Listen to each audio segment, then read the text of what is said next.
Kebenaran mulai terkuak ketika Sandra panik melihat penyidik memanggilnya untuk diperiksa.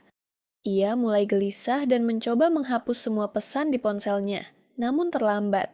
Salah satu pesan antara Dina dan Sandra berhasil disalin oleh Aurel. Dalam pesan itu, Dina menulis, "Semua sudah beres. Cynthia sudah jatuh. Kamu pastikan rekaman tangga hilang." Tak ada yang menyangka.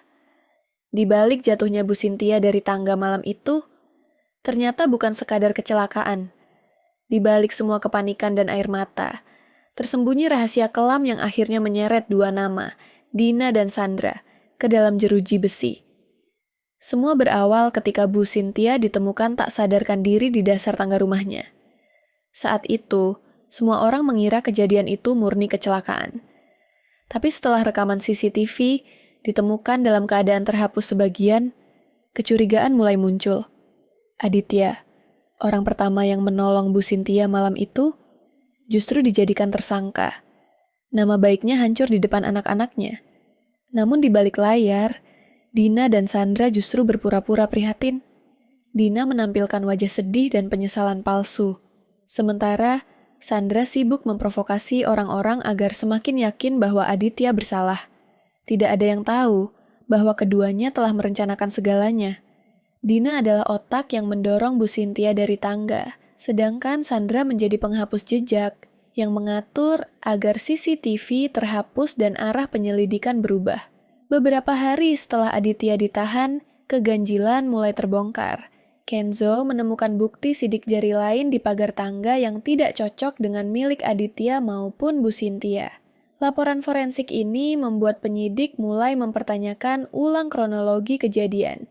Dikta, yang sebelumnya yakin Aditya bersalah, mulai merasa ada yang janggal, terutama setelah ia mendengar dari Mutiara bahwa Dina pernah terlihat keluar dari rumah Bu Cynthia beberapa jam sebelum kejadian.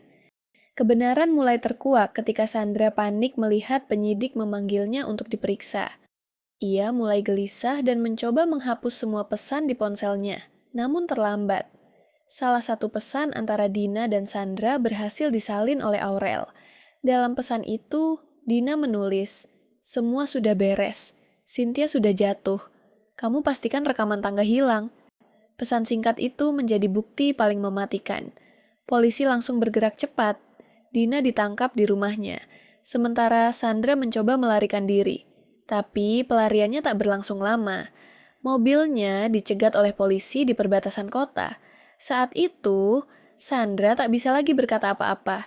Ia hanya menangis, menyesal, karena ikut terlibat terlalu jauh dalam rencana kejam itu. Di kantor polisi, Dina dan Sandra akhirnya dihadapkan pada Aditya yang masih ditahan.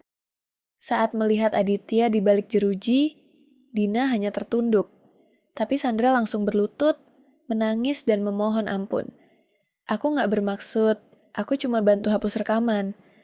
Aku gak tahu kalau Bu Cynthia sampai celaka. Namun semuanya sudah terlambat." Polisi menunjukkan bukti percakapan, jejak digital penghapusan file, serta rekaman log keamanan yang mengonfirmasi bahwa Sandra dan Dina sama-sama terlibat malam itu. Setelah penyelidikan panjang, Aditya resmi dibebaskan dari semua tuduhan. Air matanya jatuh, bukan karena lega semata, tapi karena hancur melihat dua orang yang selama ini ia percayai ternyata menghancurkan hidupnya. Di ruang tahanan, Dina dan Sandra hanya bisa saling tatap tanpa kata. Sandra menyesal, tapi Dina tetap diam. Dingin dan penuh penyesalan yang terlambat. Dalam adegan terakhir, kamera menyorot Bu Cynthia yang akhirnya sadar dari koma. Dengan suara lemah ia berkata, "Aku dengar suara kalian malam itu. Kalian berdua di atas tangga, hari berganti." Namun suasana di kantor polisi masih mencekam. Dina duduk diam di kursi interogasi, tatapannya kosong, dingin, seolah tak ada penyesalan sedikit pun. Di sisi lain, Sandra terus menangis. Suaranya serak, tubuhnya gemetar, dan sesekali ia memegang tangan Dina. Tapi Dina hanya menepisnya perlahan. "Kamu tega, Din. Aku cuma bantu kamu. Tapi kenapa semuanya jadi seperti ini?" Dina hanya membalas lirih. "Kamu ikut karena kamu mau, San. Jangan salahin aku sekarang. Kata-kata itu menusuk tajam ke hati Sandra. Ia sadar, Dina tak pernah menganggapnya teman. Hanya alat, hanya tameng, untuk menyembunyikan kesalahannya sendiri. Beberapa jam kemudian, penyidik membawa mereka berdua ke ruang sidang cepat. Aditya hadir, wajahnya lelah tapi matanya penuh kecewa. Di sana pula, Bu Cynthia hadir dengan kursi roda, didampingi Dikta dan Aurel. Suasana ruang sidang itu berubah haru. Begitu Bu Cynthia melihat Dina, air matanya langsung jatuh.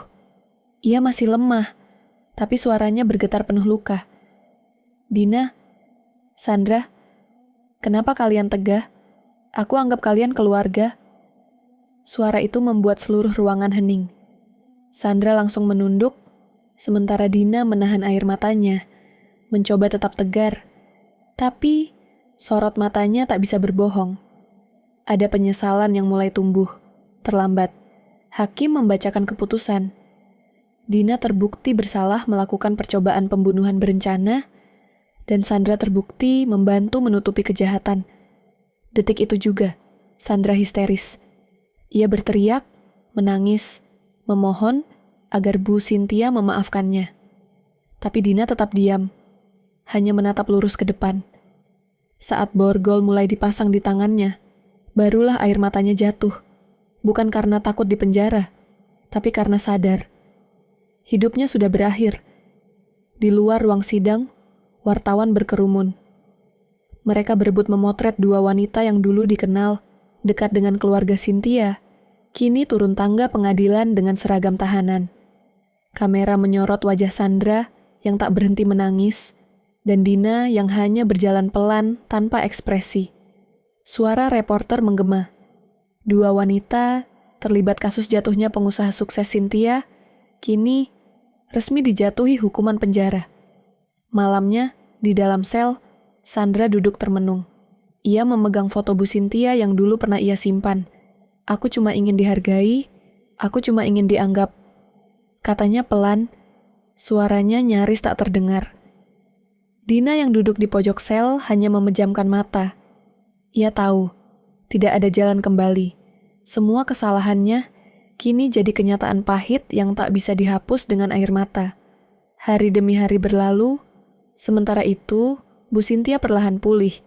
Ia memilih memaafkan, meski hatinya masih luka. Ia berkata pada Aditya, kita tidak bisa mengubah masa lalu, tapi kita bisa menutupnya dengan kebaikan. Karma tak pernah salah alamat, dan kejahatan sekecil apapun pasti akan kembali pada pelakunya.